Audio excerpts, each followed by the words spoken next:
Welcome back, everybody. I'm Joel Silverman at Silverman Law Office, and I know you're getting to hate this intro, but I'm glad you're sticking with us. This is the second episode of our hospitality industry webinar.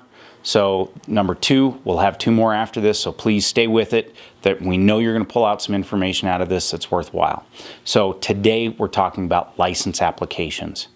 The biggest pain in the butt, hands down in this industry, is getting licensed. It used to be that we got most of our license applications done in 45 to 60 days. Due to things in the government, that slowed down.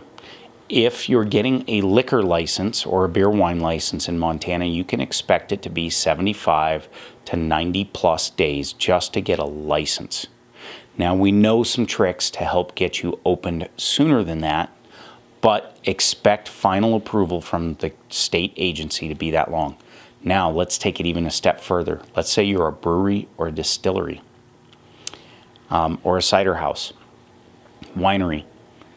Now you're talking about federal issues. When you're dealing with what's called the TTB, or the old ATF, alcohol, tobacco, and firearms, but the TTB is a very difficult animal. Right now, as we're filming this, we're in the middle of a government shutdown. That means there are no TTB agents reviewing applications. Not a single brewery or winery has opened in the last 30 days. So we can't control that, so we have no idea what's going to be happening there, because as soon as they open back up, there's going to be a big backlog. We know it. So you got to be prepared for that. If you're going to be a brewery, a winery, distillery, you're going to have a backlog, so be prepared. But we still know how to help you get through quickly. We know all the contacts in both agencies. We've been there, done that. I worked there for 6 years, worked inside the agency. Other members on our team have been working this industry for over 15 years. I've been at it almost 20 years now. Love it. I enjoy everybody who's in this industry. Great people. Some of them are great dear friends these days.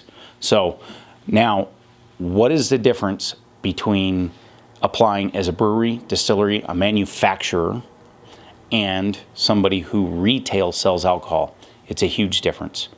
Number one, if you're a manufacturer, you've got the federal application like we just talked about. You're also going to have the state application.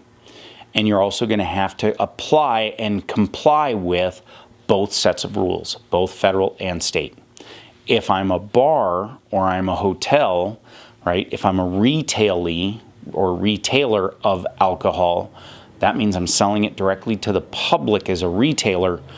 That means then I only have to comply with state laws, because I can't ship alcohol out of state. I can only sell it in state from my location. So the applications are very, very different. Now, what are some of the application pitfalls? Number one, whoever is buying the license has to be the party signing the buy-sell agreement. You can't assign a buy-sell agreement. We get that a lot from realtors. We love working with realtors, but it's a hiccup, and we have to take that language out. We can't have assignment language in the contract. Very goofy little obscure deal in Montana, and only applies in Montana. Second, everybody who's going to be on the license as an owner, any percentage has to be disclosed. If you're over 5% and there's a gaming portion to your license, those people have to be fully vetted and fully disclosed. It means their entire financial life has to be opened up. Very difficult and arduous process. We know how to get through that. We do it all the time. We constantly have multiple license applications in with the state, so we know how to set that up. If you have a complicated financing structure, that can also really monkey things up. We had one recently where we had 3 different tiers of lenders, what they call tranches of lending.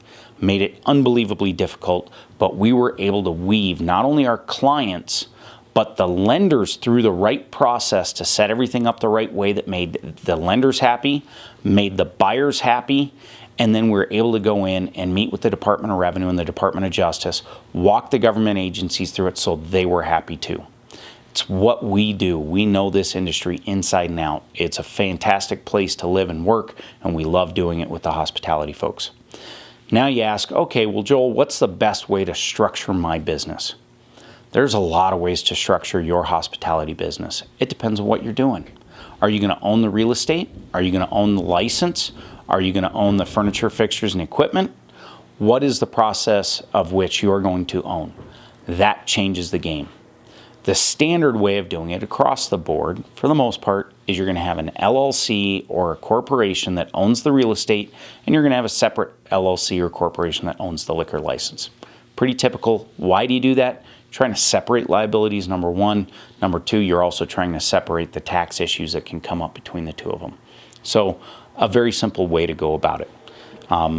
We've also got somewhere where we've got 3 or 4 companies in there because of the different ways of structuring and keeping things protected, keeping financials protected, different ways of doing it so that we can meet our clients' goals.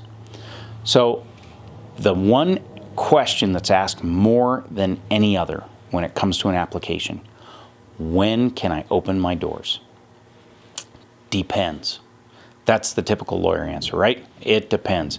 And it does. It depends on what you want to do, what the seller's willing to do, and what the buyer's willing to do. If both parties are willing to do things the right way, we oftentimes can get you in and running the place within 10 business days, 2 weeks. It's still going to take us usually 75 plus business days to get a license application approved, but we can get you there much quicker if the sellers are willing to do it. So it's a very arduous process. They're going to really dive deep into your financials because in Montana, they don't want unscrupulous people owning liquor licenses, being in the gaming industry. It's a very important thing to the state. So they've made the process very difficult. So we're here to help. We're going to give you a special offer where if you mention to our team that you watched this webinar series, we're going to give you 50% off on your initial consultation. So give us a call today. Don't hesitate. We look forward to meeting with you and helping you and your family achieve everything you hope.